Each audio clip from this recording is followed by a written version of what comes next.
Good morning and welcome to the third of our fabulous Friday Festival interaction sessions. I'm terribly sorry for the delay, but we're now streaming beautifully. If you've previously joined us, and if you haven't, you can see the edits of the other sessions on the website. You'll know that we featured Robert Richards of Glastonbury, who's the commercial director there, talking about the wonder that is Glastonbury.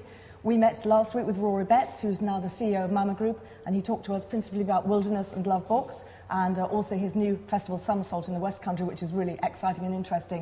And I think it's probably fair to say that all of those festivals, entertainment is perhaps rather more of a priority than, entertainment overall is rather more of a priority than the acts themselves. So today we thought we'd actually come to talk about a couple of smaller festivals where actually the headlines perhaps make more of a difference. And we're talking about some emerging talents, and we really like to link this with emerging brands and emerging talent. So I'd like to introduce the members of our panel. Here we have Simon Maltas and Alex, and who between them are responsible for quite a few small to medium-sized festivals, but where I think it's probably fair to say the actual bands themselves and the emerging talent that you found really make the difference to those festivals. Can I ask you to tell us a little bit about how you got started in the industry? Alex, I understand you were at Lloyds Bank at one point, is that correct? Yeah, that's right, yeah. Exactly, yeah. No, so from university I went and worked for Lloyds for about 4 years and then jacked it in and went into the festival industry. And your festivals are? So we're responsible for Why Not Festival in Derbyshire, Heavy Fest, which we're bringing back this year down in Port Lymph. We've got Truck Festival in Oxford. We've got Brownstock Festival in Essex, and we're also shareholders in Tramlines, which is a city centre one in Sheffield. That's a big portfolio. Yeah, yeah. And Simon, what about you? How did you get started, and what are your festival portfolio? Yeah, so we started in 2006. Our first festival, 2000 Trees, started 2007. Mm-hmm. There were 6 of us, and we were just sat around at one of the big festivals and decided we can do this. So the next July we launched, so that's been going, it'll be our 8th year this year. Last year we launched our second festival, ArcTanGent, which is down Bristol Way, again, right. 5,000. So 7 or 8 years of experience. That's a really big portfolio you have between you. Do each of the festivals take an equal amount of time, or do you have to devote more time to the bigger ones, or how does that work? Yeah, I think the bigger ones probably do take up more time than the smaller ones, but they've all still got the same requirements, like the same infrastructure, scaled obviously differently, but you've still got to have a main stage for all of them, and so you do have to put quite a lot of time into even the small ones, because you're effectively building a small town. Exactly, yeah. We'll come on to talk about some of the talent that you've got, some really exciting news, but let me introduce the rest of the panel. Paul Stook, who's our event director, a new member of the panel, Tori Just, who's our activation manager, and Ben Ingram, who's my colleague, who's going to be asking your brands questions of the panel here today. So this is your opportunity to ask these guys everything you need to know about putting your brands into their festival environment. Let me come back just to talk about the talent a little bit. I mean, I made the comment earlier on that Glastonbury, Lovebox and Wilderness are not just about the talent, although if you're listening, Robert Richards, I really would like Prince on the Pyramid stage this year if we can organise that. But how do you go about finding great new talent, and how do you capture some big new talent? I know that you've got Dizzy at Why Not this year, which is extraordinary. How did that happen? Well, luckily we do have a very good artist booker. Hopefully he's not watching, because he'll try and increase his fee, exactly. But no, he's ear to the ground with sort of new music and upcoming stuff. So he's our go-to guy for music, for the music bookings, and he's got a great talent at not only sort of booking the large acts for the headline slots, but he's also good at looking at the up and coming guys and basically trying to get them before. Where does he find those festivals guys? I think he just listens to a lot of music.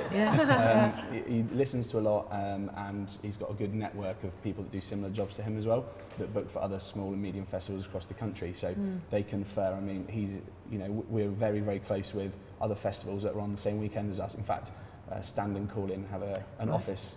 We're next door to each other. So we do talk a lot, especially with bands, because you can try and get the routing. So we've got Kendall Calling, Stand and Call In, and Why Not are all on the same weekend. So we can try to look at getting a band. We can give them 3 dates in a row. And that makes a difference, obviously. Financially, it makes it viable sometimes. Yeah.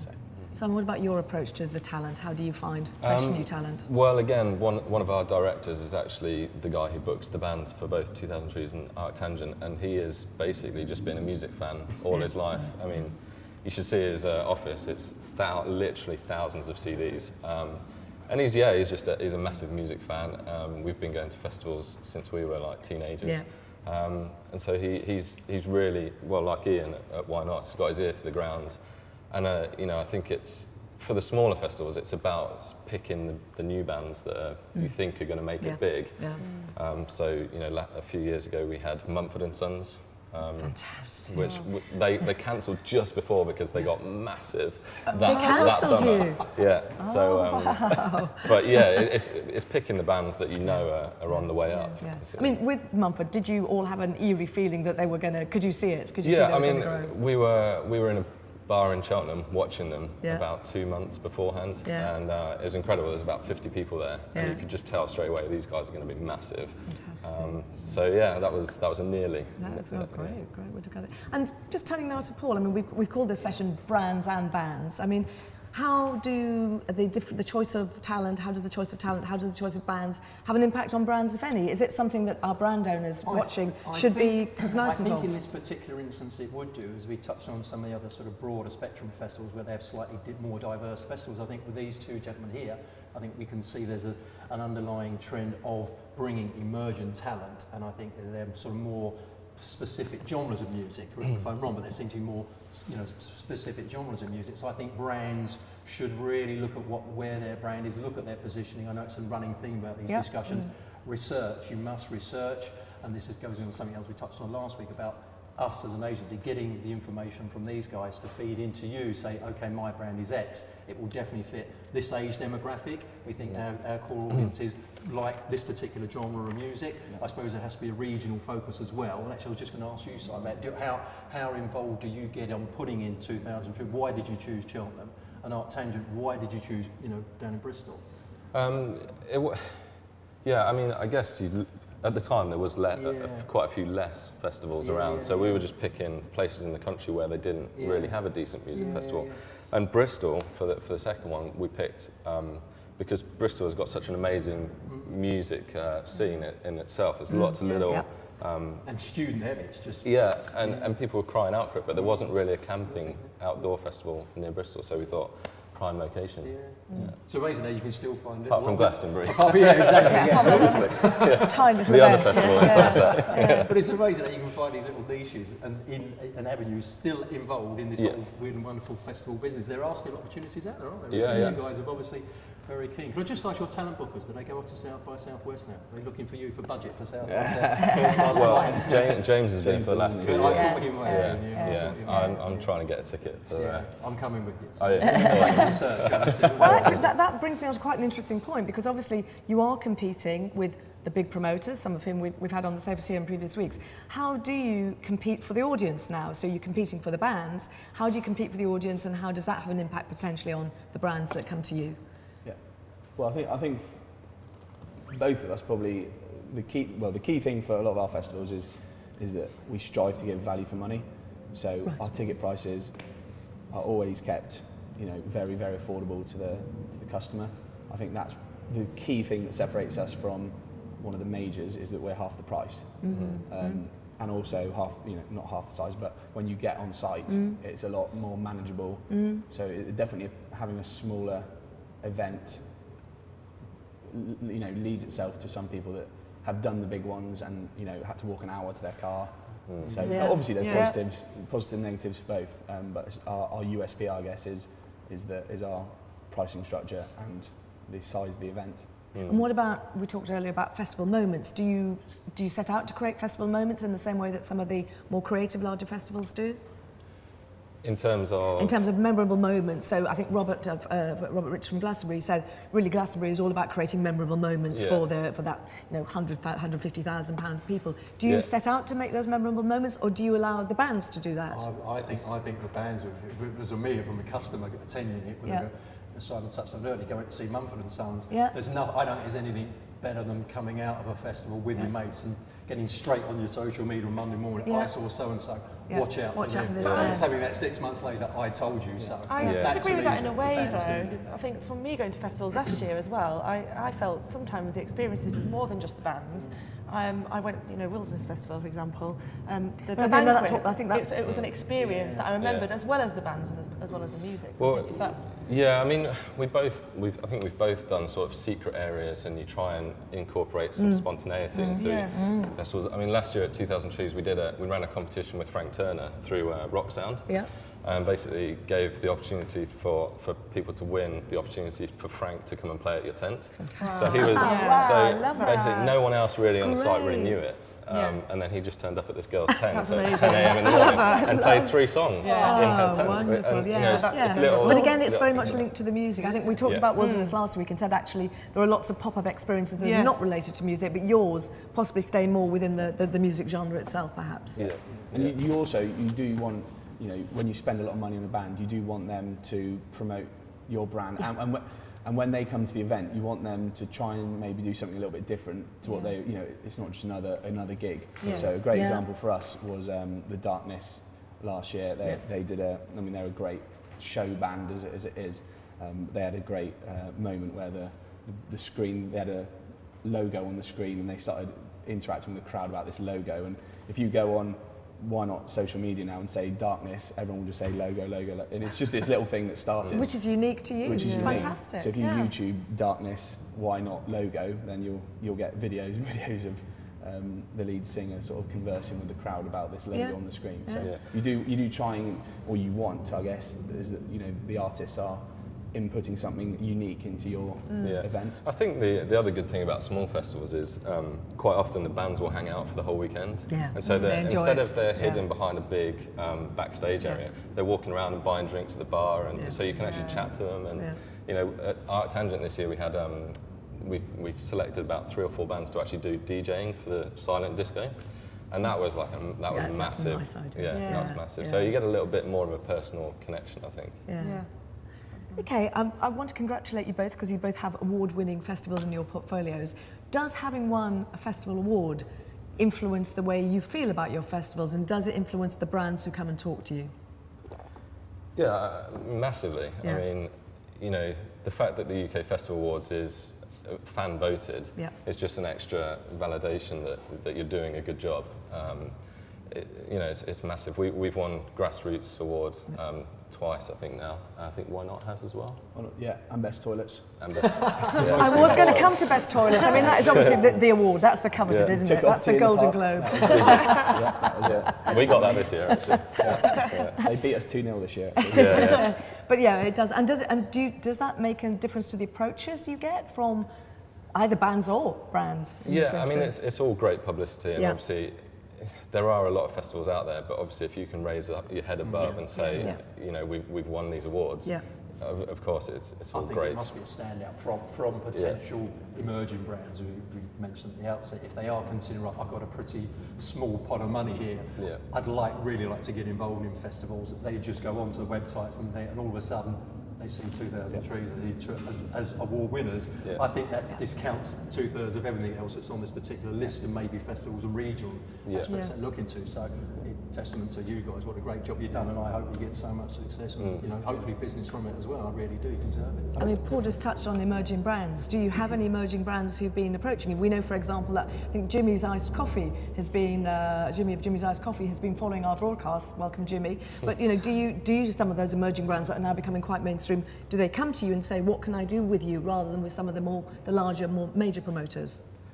Not as much as we would welcome. Right. Definitely. I mean, both of our festivals have grown from, Why Not was 200 people in a quarry where, the diesel run out of, so the music all cut off an hour before it was meant to because we didn't top it up with diesel. So, we've been there as a entry level business, and we've grown it up very, very organically. We've never invested money into Why Not. It's grown as the demand for it has grown, exactly the same as these guys. So we've been there, and we'll definitely be very welcoming to any sort of emerging brand because we've done it and we've been there, and we're not just out for the money. So you understand them as well. We understand them for one, and the other thing is is it's a reciprocal benefit, because if they grow, then, you know, and they come back, then they would have more, you know, if we can help them grow, then they're going to remember that and come back, and everyone wins. I think it is increasing, because people are now realising that actually, you know, it's not just about putting adverts out or, you know, having a presence on site. Festivals are such an amazing opportunity to actually get interactions with your brand. So it's not just putting a poster up.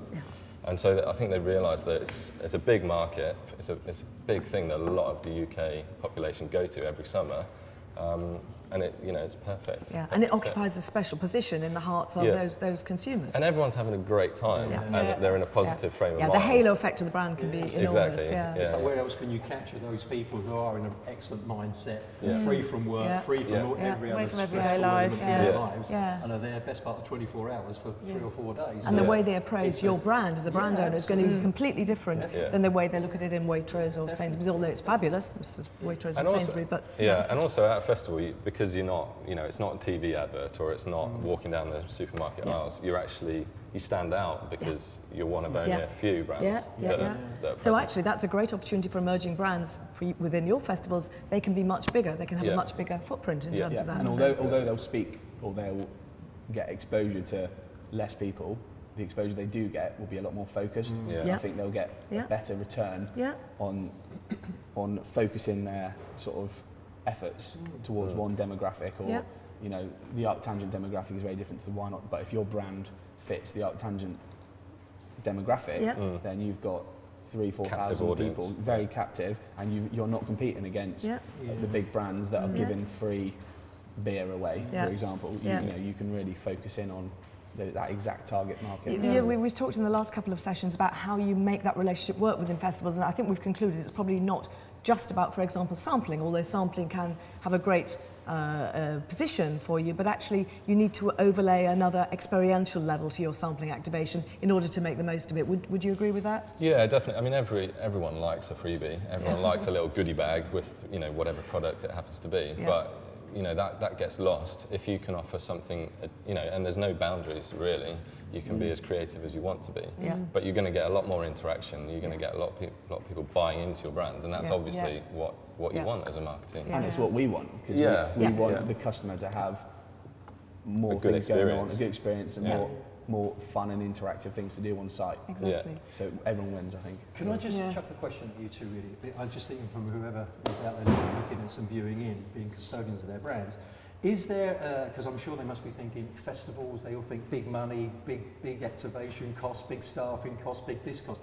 Is there any kind of entry level that you would take a phone call from yourself and say, Simon, Alex, you know, we've had a call from X, they've got a few hundred, a few thousand or whatever.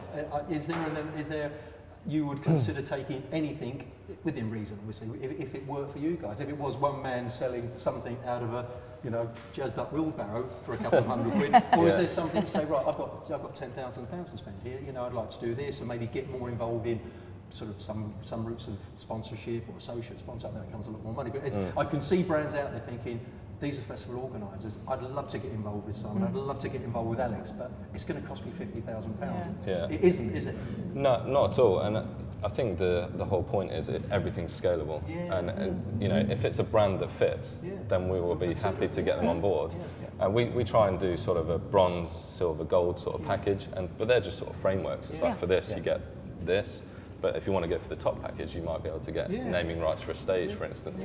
But everything in between. And I think the best thing is just to start that dialogue. And then, And that's the beauty of us being small businesses, is that we have that flexibility that they do. So, you know, if Glastonbury might not have the flexibility, or Reading and Leeds might not have that flexibility, that they can, you know, let someone in for a reduced rate in year one, you know, to get it going. Whereas, you know, we can obviously. And with the small guys as well, smaller festivals, you're talking to the decision makers. You're not having to run. Absolutely, there's no committee. And if you sell the benefits of your brand and why it will be interesting to the festival goers, then you know the job's done. And I think if the brand can bring a relationship and bring a level of experiential layering onto it, then all so much the better. So I want to turn to Tori now, because I know you're responsible for a lot of the team that we have on site, literally grassroots. Yeah. The brand ambassadors can really impact on the way the promoter feels about the brand, as well as how the festival goer feels about the brand. What's your take on that? Of course, yeah. So as you call them brand ambassadors, I think some people see them as just promotional staff, and they'll just get any old person to go and work in the festival environment. And I think really it's really important actually to have the promotional staff or the brand ambassadors to embody the brand, and it's about getting the right people, the right fit. As you mentioned earlier, the demographics are really important. So it's actually getting the right demographic of promotional staff or brand ambassador or advocate to work for that particular brand. So I think that's really, really important. And in my experience, it's about hand-picking the right person for that particular brand as well. So. It's a certain person that can work in some of these, which are quite octane environments, let's be honest. And challenging environments. 2 o'clock in the morning, they can be somewhat challenging, and it needs a slightly stronger personality. I remember we were working for one client, and they were adamant that their sales force were going to do all, they would do everything. And we said, you sure about this? No, we'll have sales. Obviously, I suppose it cut their costs. And these 2 guys turned up. I'm not giving their age away, I've got to be careful with age here. But they had short sleeve white shirts and ties. I thought, oh my God, you're not, I couldn't believe it. And it just killed everything. No, don't send the accountants. Absolutely. No, don't send I wish I could name those, but I'm not going to. At the end of the day, are you mad? Have you not not listened to anything? Anyway. The people interaction is really, really important. The person who interacts with that brand, the first thing they see is that person who's going to pass them a sample or something. And if someone gives off a bad impression, they're going to go away with a bad impression of that brand. And I think it's important to really train the right people and get the right. And going back to the smaller brands, I would hope, for example, Jimmy's iced coffees, it would be Jimmy. Selling his own. Got that, Jimmy? But there's no one, there's no one better to sell a brand than the person that created absolutely. it. Absolutely. Okay, well, let's perhaps give Jimmy an opportunity to respond. Ben, have we got any questions coming in? Yeah, we're going to start with one from our friend April. And I must congratulate you, April, because I know exactly where you're coming from with this question. And I'd actually thought about this earlier following a conversation I know we've had. It's to Alex and Simon, and it's flipping things on their heads a little bit from what we've discussed before. We've talked about the benefits a brand can have from a festival, and you, very aptly to set up this question, alluded to the benefit that your festivals can have from the brand.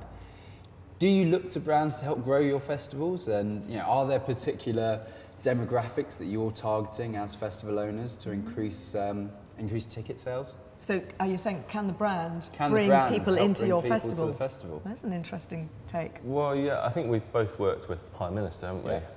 Which are obviously a big brand, but they started, when we started, they were still quite small, just with one shop in Bristol. And now they're obviously a massive, I don't know if global, but certainly national. And we're always working with people like that to try and, so they've got a massive database, which they will then try and encourage them to come. And they get the benefit of being associated with an amazing music scene, but we also get exposure to all their customer database as well. So for us, it's obviously about selling all the tickets. So any sort of help with marketing is great for us, and that's like an additional benefit. And obviously then, so there's the reciprocal marketing side of things, which is a given, I guess. But obviously the money that's brought in, that goes to the lineup budget and that obviously, or improving infrastructure. Improving general. So that side of thing, that obviously goes into the pot as well. So that leads very nicely again onto the next question. Obviously, any brands that may come and work with a festival, the ideal is they ship a load of buses down and it's full of 5,000 full paying customers that are going to come to the festival. Outside of that, as we've said, they can bring a lot of different things to the festival. So one is a financial investment at maybe a sort of sponsorship level. But if they're coming in and we're talking more experiential, what can a brand bring? What would you like to see brands bringing to your festivals? Interactive installations. Basically. Okay. I mean, experiential is quite a word that's bandied around quite a lot, but it really does sum it up. It's if you can add something a little bit different. So hot tubs, for instance, is one thing. If okay, so there might not be a brand who wants to do that, but we were thinking about doing a drive-through cinema sort of thing and having like loads of old cars. And We've already done that, so I think I don't go to your festival. Simon will win an award. Yeah, exactly. We'll execute it perfectly.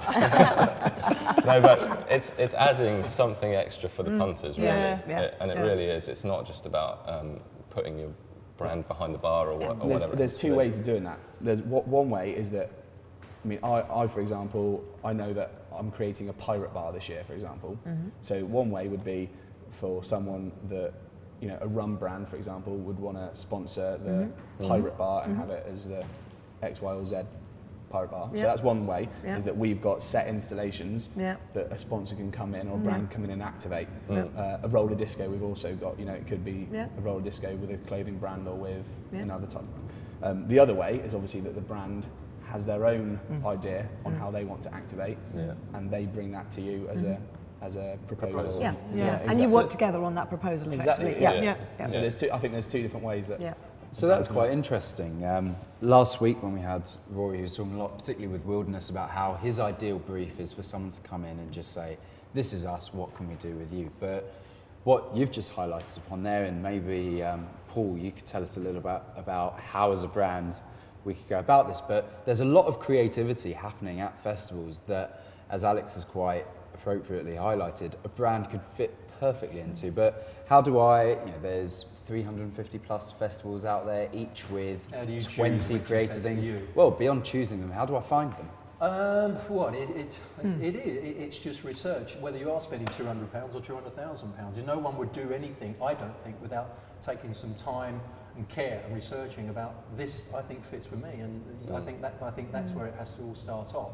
And then it is getting. I go to festivals because there are a lot. You'd be amazed how many brands wish to get to a festival and may not have even ever been to a festival. They see Glastonbury on BBC One, they see Reeling and Leeds, they see Tion. I think I'd love to be involved in 80,000 people. You have to know where you're going. You have to. It's vital. You're just wasting your time, these guys' time, if you're not doing things right. But going back, I think that links in quite nicely to what you were saying earlier about the lineup, how the brand and the line. I think when you first start researching, I think you can get a lot from what the lineup is at the festival. So you can probably associate a brand with a lineup quite easy, and then you look at that genre of music and you see. You might take the top few and then see where they're playing, and it might give you an idea of what type of festival your brand would work well at. Because some of our festivals that we do are totally different, completely different audiences. So I wouldn't suggest, if a sponsor came in and said, we've got this great product that we think would fit the Why Not crowd, I'd be like, it might not fit them. However, I think the truck crowd is absolutely spot on. Absolutely, because you know your audience better than anyone, but actually the bands are a good indicator of what that audience is. It's a good starting point, I think, to find out where you would, which sort of festival you'd fit in, and start with the bands, and then you can generally get a good demographic idea through the lineup and the price of the ticket as well. Do you track spend? People on site. I'm just saying. I'm assuming. Alex is smiling there. Lloyd's bank experience. Not telling anyone. But I think your festivals are, because of the the emerging talent, it's new acts, it's new bands. I think I'm right in saying, correct me if I'm wrong, but does it seem to be very much an 18 to 24 core, particularly maybe amongst your son? I think maybe with Why Not could be slightly older. I'm not quite sure.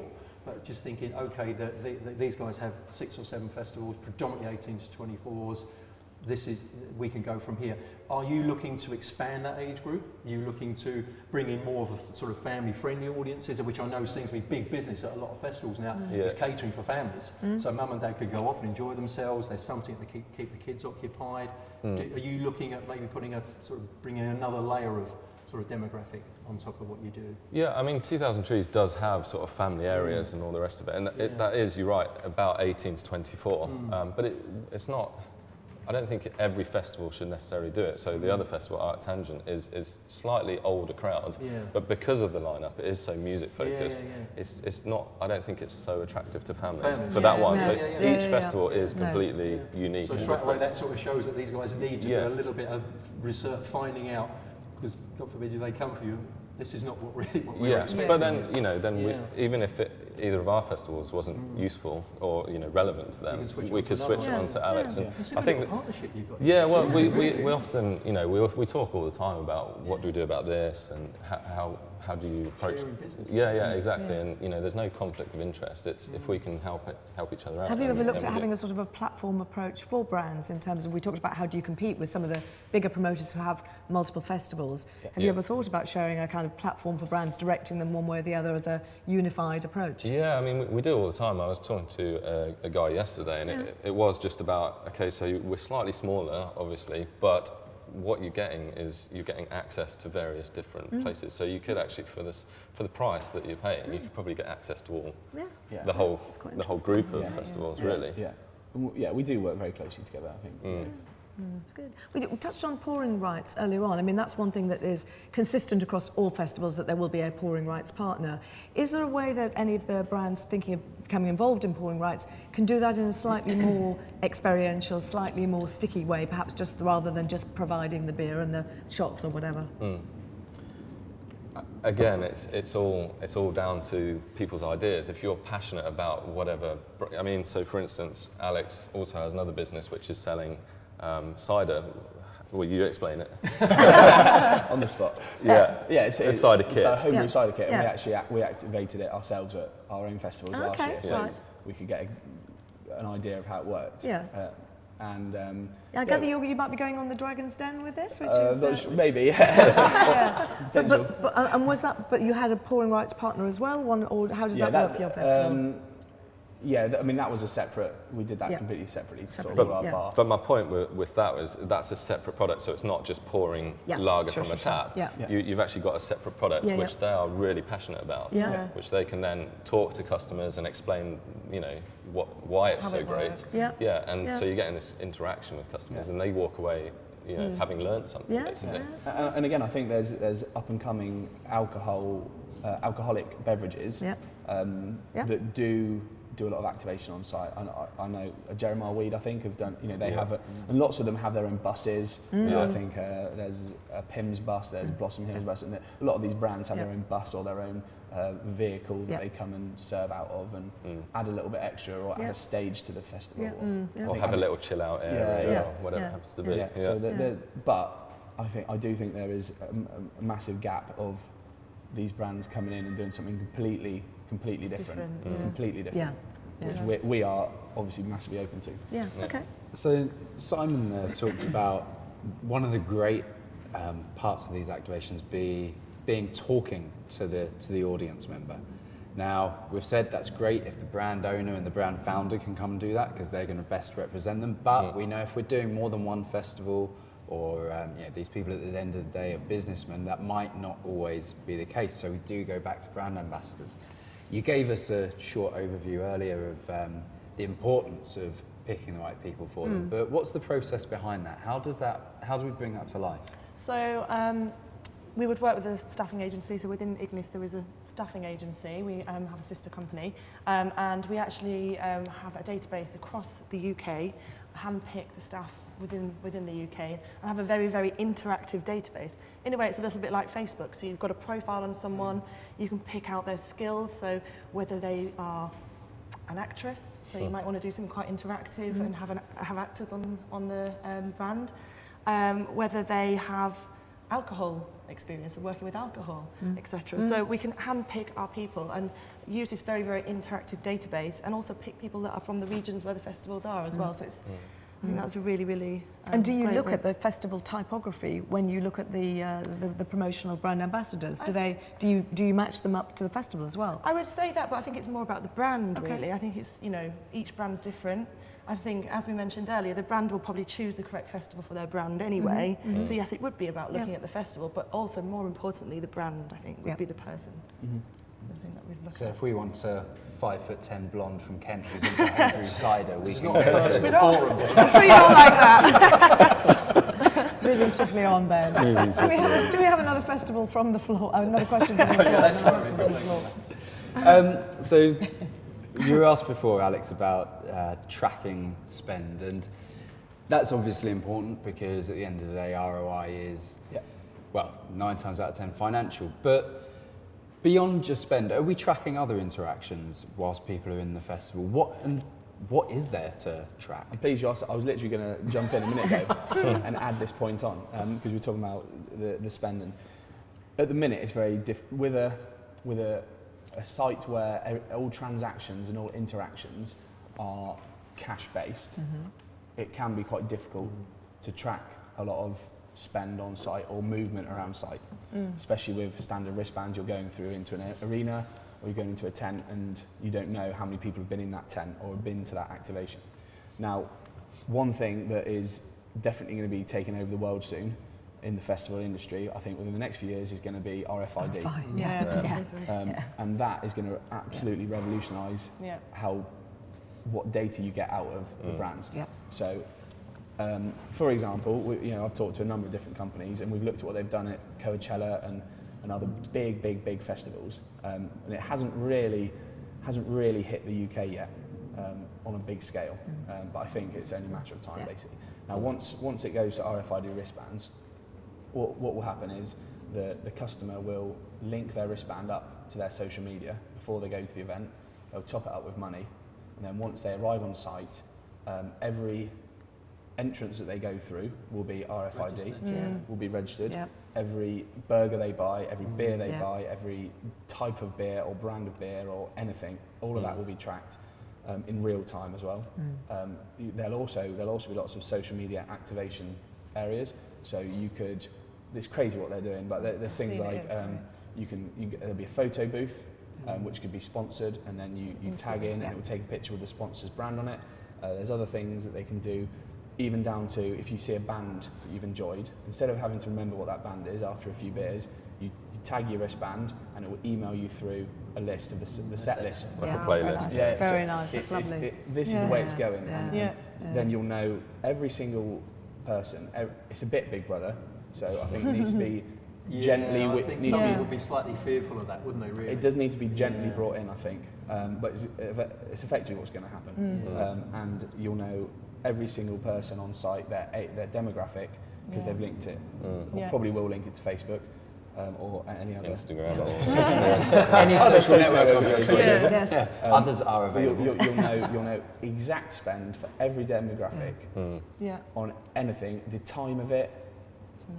But that's great for the festival itself, but obviously it'll be great for the brands. For the brands, absolutely, because, absolutely. Then you've got the data capture. Going back to basics as well, sorry to interrupt, back to staffing again really. Actually, you can utilise staff to find out particular data for your brand as well, which would be a lot not simpler than an RFID wristband, but I suppose that's where things are going, but staffing is also a really good way to do that. Is that afterwards when I see post 11 o'clock, I can see exactly where all that money did go. Money went. There are benefits. I don't want to put across this technology as just a cash cow or a data thing. There are lots of benefits for the customer. For the as well. customer, You queue less. The security is better. So tent thefts and stuff, you're less of a target because there's less cash on site. So there is a lot of customer benefits, and I'm very keen, especially with our festivals, that if we do go down this route that is absolutely driven by the customer experience. Absolutely. I'm glad you made that point. Rather than any sort of because we talk a lot with our clients about RFID and when is the right time to bring it in, and I think it's got to be that your festival goers understand the benefit, because we've seen the chatter that emerged when Glastonbury required photo ID for the first time, and it's taken a few years for that to die down. So the festival goer is very keen that anything technical does not get in the way of their experience at the festival, because it's an analogue experience effectively, and digital is great, but only when it adds to the experience, not when it detracts from it. Just quickly, Alex, have you looked at the investment cost on this? If you were thinking, right, we will try one of our festivals this year, next year, let's say, why not? Have you got any idea the expenditure of that you'd have to would you go cashless, one site completely, or surely you'd have to merge the two There's together, two continue options. cash, or would you just take the bold free move? There are two options. You can go 50-50, but my personal opinion is if you go 50-50, you're not actually going to you're going to get those benefits for the customer. So I think if you do it, you go full. Go all in. All in. Wow. Yeah. And when do you see that happening? When do you think the first festival will turn? Well, it was RFID? trialled. Who's trialled it this year? Or last year? Standon, was it? stand and call in. Yeah. Yeah. And they- Complete festival. Yeah, The and whole they festival was had a fabulous. great Right. experience with It it. did go well, and, Really? and as I said, luckily we were next door to it. So I actually went for lunch with Yeah, Alex yeah. yesterday. Yeah. We did stand and we were talking about Yeah. the positives and the negatives of it. Obviously, every new sort of technology that comes in, there are drawbacks of Yeah. it. But I think the British festival industry will, it's obviously been a bit slower than the European ones on the uptake of it, but I think it will happen. It will happen. I think this year you'll see it in place in quite a few festivals. I don't know where our ones yet. We might trial it at one of our smaller festivals before to get the confidence in the systems. Yeah, yeah. But it's I a think huge as long as change. you explain it to the customers in advance.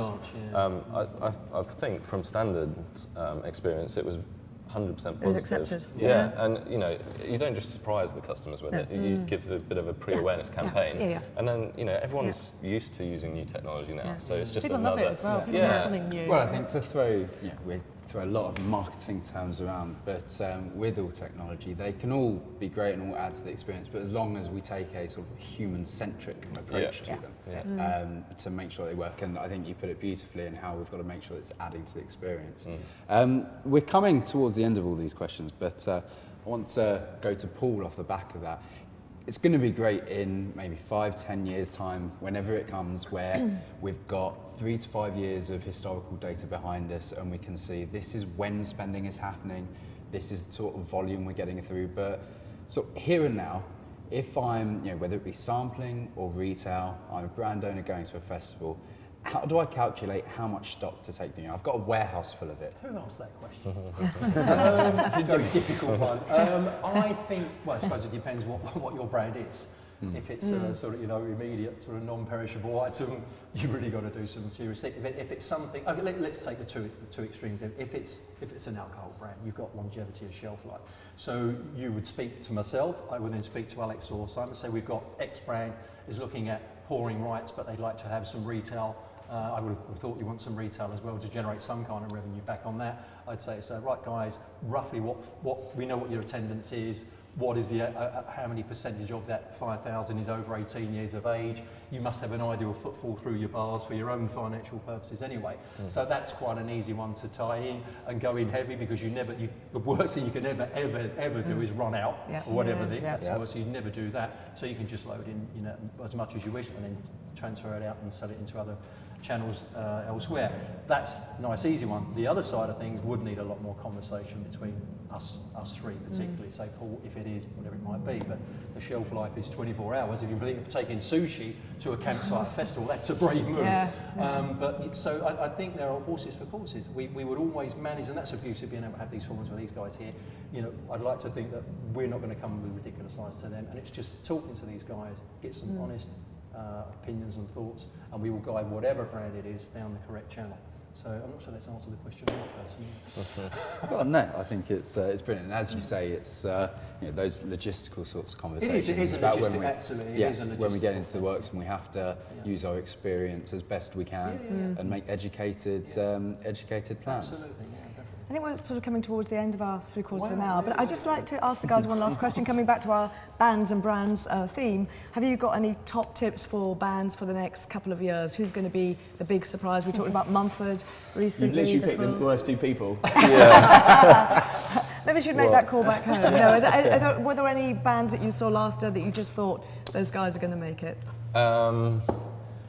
I mean, there's so many. There's so in terms of making it huge and commercially successful. I don't know. That's always the tricky one to pick. But we've seen, for example, a proliferation, so many different types, genres of music. Mumford and Folk, R&B is still going strong. Rock, keeps coming back in again in its multiple forms. Are there any genres of music then that you think are going to really emerge this? I think electronic is very strong at the moment.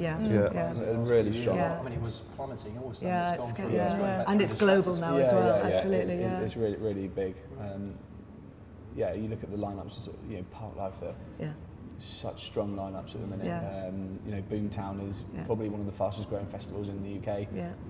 And that's predominantly done. I mean, there's a huge demand for EDM, as our colleagues in the States call it.